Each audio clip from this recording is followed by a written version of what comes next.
વાડામાં પરિણીતાની આત્મહત્યા સાસરિયાના ત્રાસથી કરી છે આત્મહત્યા પહેલા બનાવ્યો હતો વિડીયો પરિણીતાના પરિવારે નોંધાવી ફરિયાદ સાસરી પક્ષના 6 લોકો સામે ગુનો દાખલ થયો છે ફક્ત ખેડા પરંતુ અમદાવાદમાં પણ વરસાદના 5 દિવસ બાદ પણ પાણી ભરાયેલા છે ચાંગોદરના સ્વસ્તિક એસ્ટેટમાં વરસાદી પાણીના દ્રશ્યો આપ જુઓ 5 દિવસ બાદ પણ નથી ઓસર્યા પાણી કર્મચારીઓ એકમ માલિકો ટ્રેક્ટરના સહારે ગત વર્ષે ભરાયા હતા પાણી તેને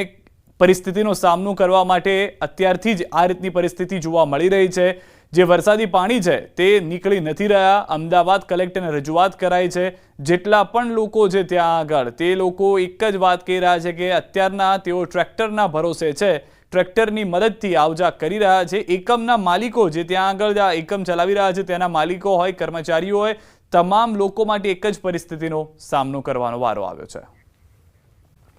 લાલી ગામે ખેતરોમાં ભરાયા છે પાણી વરસાદી પાણી ભરાતા ખેડૂતોમાં રોષ છે ખેડૂતોએ રોડ તોડી પાણીનો નિકાલ કર્યો છે 4 દિવસ પહેલા પડેલા વરસાદથી ભરાયા હતા પાણી તંત્ર દ્વારા કોઈ વ્યવસ્થા ન કરાતા ખેડૂતોમાં રોષ જે છે તે જોવા મળી રહ્યો છે દ્રશ્યો પણ આપ જોઈ રહ્યા છો પાણીનો નિકાલ કરવા માટે અન્ય કોઈ વ્યવસ્થા ન હોવાથી આ પરિસ્થિતિનું નિર્માણ થયું છે સૌથી વધારે મહત્વની વાત એ છે કે અત્યારના જે દ્રશ્યો આપ જોઈ રહ્યા છો એ કોઈ તંત્ર તરફથી કરવામાં આવેલી મદદ નથી પરંતુ ખેડૂતો જાતે જેસીબી લાવી અને પોતાના ખેતરોની અંદર જે 4-5 દિવસથી પાણી ભરાયેલા છે તે નીકાળવાનો પ્રયાસ કર્યા છે વધુ માહિતી ન્યૂઝ 18 સંવાદદાતા ઉમંગ પાસેથી મેળવીશું જી ઉમંગ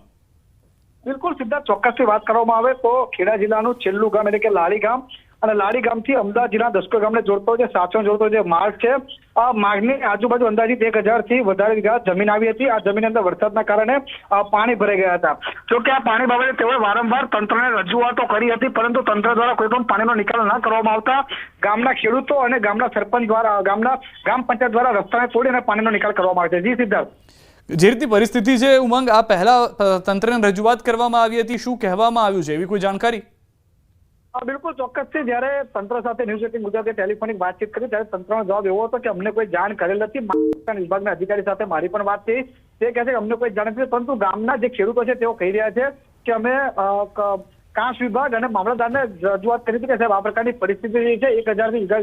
વધુ વીઘા જમીનમાં પાણી ભરાઈ ગયું છે આ પાણીનો કોઈ નિકાલ નથી જેથી કરી તત્વરે કોઈ વ્યવસ્થા કરવામાં આવે જેથી કરીને આ પાણીનો નિકાલ થાય અને ડાંગરનો જે પાક છે તે બચી શકે તેમજ કેટલાક વિસ્તારોમાં પાણી તે પણ ઉતરી શકે